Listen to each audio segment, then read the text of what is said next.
Assalamualaikum warahmatullahi wabarakatuh. Hai pemirsa Yubion TV, apa kabarnya? Semoga kita semua dalam keadaan sehat nih pemirsa. Nah, balik lagi pemirsa di acara yang paling kita nanti-nantikan, yaitu Research and Dedication nih pemirsa.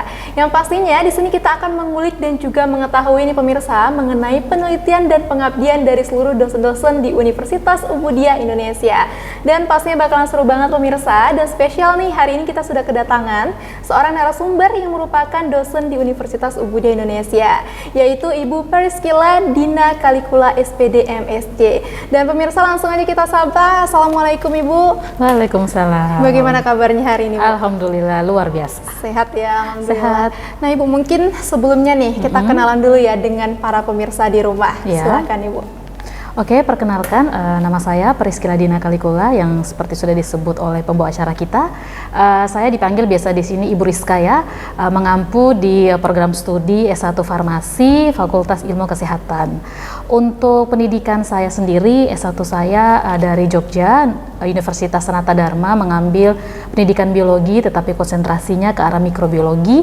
Sedangkan karena saya berkecimpung di dunia mikro, makanya saya mengambil lagi S2 bidangnya mikrobiologi di UGM tahun 2019. Seperti itu. Jadi setelah lulus itu tahun 2019? Lulus 2019 ya. 2019 itu langsung berarti itu kan nggak di Aceh kan ya Bu ya? Enggak. Jadi setelah lulus langsung ke Aceh dan langsung di Universitas Ubudiyah Indonesia? Iya, benar sekali. Jadi setelah lulus, sebenarnya sebelum lulus pun waktu masa kuliah ya, waktu jadi mahasiswa pascasarjana, saya sempat mengajar sebagai dosen luar biasa juga di Jogja, di bidang farmasi juga, tentang botani farmasi dan sebagainya. Dan kemudian pada saat pindah di Aceh, apply ke Universitas Ubudiyah dan alhamdulillah diterima dan langsung ditempatkan sebagai dosen tetap di farmasi. Wah, luar biasa Iya. ya. Jadi Ibu ini, ketika ini S1-nya kan SPD ya Bu ya, Iya. yang pastinya juga pernah mengajar Iya, para benar. siswa di sekolah. Kira-kira apa nih Bu perbedaan signifikan nih antara mengajar para pelajar di sekolah Iya. dengan mahasiswa? Sangat berbeda ya. Kalau kita di sekolah itu mahasiswanya kan mentalnya apa ya, bisa dibilang belum terlalu matang ya. Jadi benar-benar gurunya itu harus siap, harus benar-benar sabar, siap dan menciptakan suasana kelas yang benar-benar menarik, menyenangkan. Jadi siswa nggak bosan. Beda kalau kita ngajar di perguruan tinggi, mahasiswa dia pemahamannya jauh lebih tinggi, daya tangkapnya juga lebih tinggi, sehingga pada saat kita mengajar mereka lebih mengerti, mereka lebih bisa lebih eksplor. Jadi kita dosen tinggal mengarahkan bagaimana mahasiswa itu melakukan pembelajaran di kelas, kayak gitu. Iya Ibu, ini mungkin bisa bercerita sedikit nih Bu mengenai sejak kapan nih Ibu punya pikiran nih untuk bekerja sebagai seorang dosen? Sejak kapan ya? Kayaknya sejak waktu masih SMA mungkin ya. Sebenarnya lebih suka di depan orang ya. Memang saya sendiri pribadi suka berbicara depan orang. Terus berpikir nih apa ya pekerjaan yang kiranya kita selalu berhadapan di depan orang. Nah, salah satunya kan mengajar nih.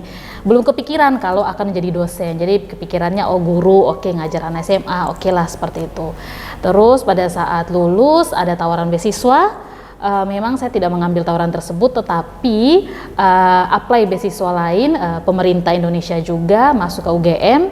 Selanjutnya saya mikir nih, bidang ini paling bagus ini diterapkan ke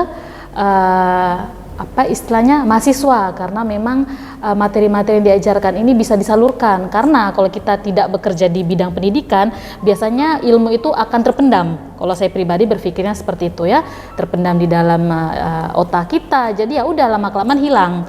Nah, cara itu terupgrade ya, terfresh ulang dalam otak adalah kita mensalurkan itu setiap hari. Contohnya apa? Yang ngajar, penelitian, pengabdian, seperti itu. Ya baik Ibu, jadi gitu ya pemirsa ya. Jadi semakin banyak ilmu yang kita dapat dan kita mengajar, memberikan kepada orang lain, pastinya ilmu yang akan kita dapat jadi semakin banyak dan semakin diperbarui gitu ya Bu ya. Ya, betul sekali. Nah, mengenai ini langsung aja nih Bu, kita ke penelitian yang sudah Ibu lakukan. Dan di sini pastinya ini akan seru banget nih pemirsa, karena ini mengenai mungkin agak asing ya di telinga kita sebagai masyarakat awam tentunya.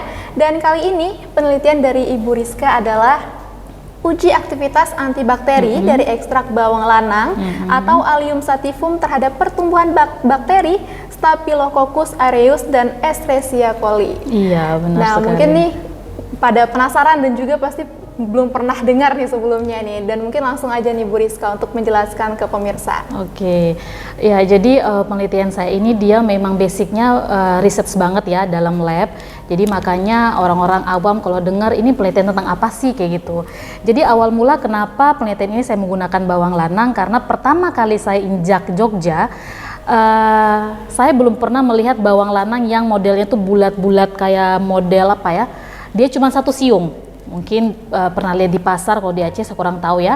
Intinya dia modelnya cuma satu siung bulat seperti itu, dan biasanya itu digunakan untuk obat tradisional. Jadi dia jarang sekali ada di dapur untuk bahan masakan, tetapi memang obat tradisional. Biasanya itu dicampur di dalam minyak obat, minyak urut, bisa juga dalam madu yang diminum seperti itu. Dan itu biasa digunakan sebagai obat tradisional.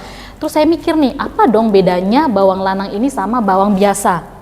Nah, ternyata pada saat baca literatur, bawang lanang ini dia bawang satu siung yang mempunyai kandungan zat antibakteri, alisin namanya, itu lebih tinggi dibandingkan dengan bawang putih biasa. Oke, saya berpikir, ini bagus nih untuk penelitian. Kemudian, contoh nih, kita mau menggunakan bakteri apa untuk menguji kadarnya. Akhirnya saya memilih Staphylococcus aureus dan juga Escherichia coli. Kenapa saya memilih itu? Karena kalau aureus itu biasanya dia menyebabkan infeksi di kulit. Biasa kalau ada infeksi kulit bernanah itu disebabkan oleh bakteri aureus. Kemudian kenapa memilih Escherichia coli? Karena coli itu biasanya dia menyebabkan pencernaan kita terganggu. Biasanya diare seperti itu juga karena bakteri tersebut. Jadi dua bakteri ini saya combine ya dalam satu penelitian untuk melihat apakah bawang lanang bisa atau tidak dia menghambat pertumbuhan dua bakteri tersebut. Dan alhamdulillahnya hasilnya positif ya, dia bisa menghambat, jadi si bakterinya nggak tumbuh istilahnya terhadap media yang saya tumbuhkan seperti itu. Oh iya, jadi menarik sekali ya Bu ya. Dan juga pemirsa, mungkin kalau kita sekarang itu tahu ya bahwa mungkin kalau di Aceh sendiri itu ketika penyakit demam, anak demam gitu ya, pasti itu dibuat minyak bawang. Bawang yang diolah untuk dibalurin ke bagian tubuh ya, bagi anak kecil yang sakit terutama. Dan ternyata pemirsa banyak sekali manfaat dari bawang ini. Salah satunya adalah tadi yang sudah dijelaskan oleh Ibu Rizka. Dan Ibu, mungkin kalau berbicara mengenai bawang ya, ternyata bawang lanang ini mungkin kalau di Aceh ada nggak sih Bu? Kayaknya ada, karena kemarin saya sempat jalan bersama keluarga, saya lihat ada yang jual madu. Nah, dalam madunya itu ada bawang lanang. Makanya saya berpikir, oh ternyata di sini juga digunakan untuk obat-obatan, dicampur di dalam madu. Mungkin juga ada minyak ya, minyak urut, pijat, itu dicampur dengan bawang tersebut. Jadi jarang sekali mereka menggunakan bawang yang kita pakai masak, itu jarang. Karena saat kandungannya juga kurang kandungan antibakterinya. Dan kira-kira kalau mungkin kurang bisa nih, kalau di pasar tradisional pastinya kan jarang ya ada bawang lanang ini. Dan mungkin nanti kalau mungkin ada dari masyarakat nih yang pengen menggunakan bawang biasa, itu bisa nggak sih pakai bawang biasa? Ya, itu pertanyaan yang sangat bagus ya. Jadi sebenarnya itu bisa, sangat bisa dengan cara kita menambahkan jumlah. Jadi gini, misal kalau bawang lanang kita cuma butuh 1 gram nih. Tapi kita mau pakai bawang biasa karena nggak ada bawang lanang, bisa kita naikin 2 gram atau 3 gram karena zat alisin juga terdapat di bawang putih biasa. Bisa hanya istilahnya bisa dibilang kuantitasnya itu ditambah lagi mungkin 3 gram supaya bisa khasiatnya sama dengan bawang lanang yang 1 gram kayak gitu.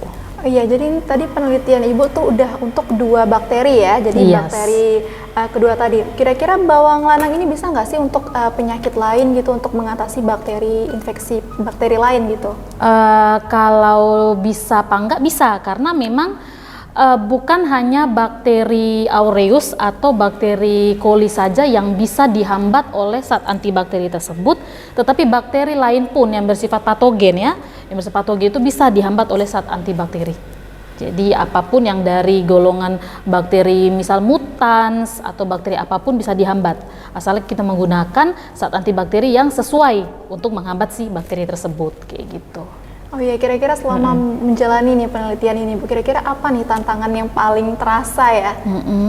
Tantangan yang paling terasa yang pertama kita ekstrak ya, karena bawangnya ini kita harus ekstrak, dia nggak bisa ekstrak menggunakan air biasa atau aquades, nggak bisa, kita harus ekstrak menggunakan etanol murni 99,9% supaya kita benar-benar mendapatkan ekstraksi antibakteri itu. Kemudian yang kedua, tantangan terberatnya adalah si bakterinya sendiri.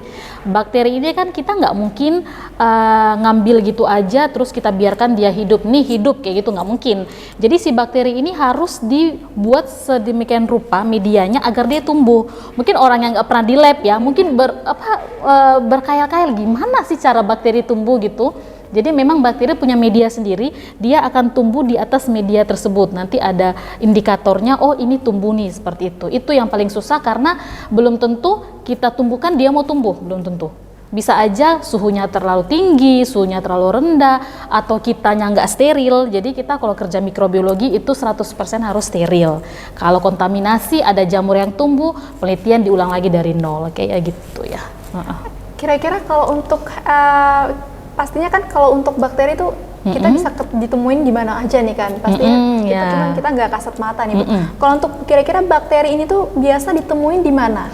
Kalau bakteri Escherichia coli yang sifatnya patogen itu dari tempat-tempat yang maaf ya dalam kata jorok ya, tinja, di kamar mandi, di tempat-tempat toilet, itu banyak ditemukan Escherichia coli yang patogen, strain yang saya gunakan.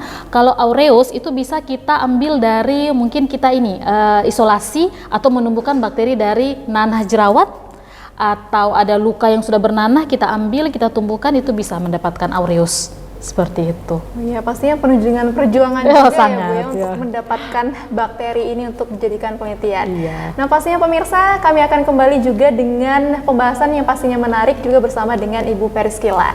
Dan sebelumnya pemirsa, jangan kemana-mana, tetap bersama kami.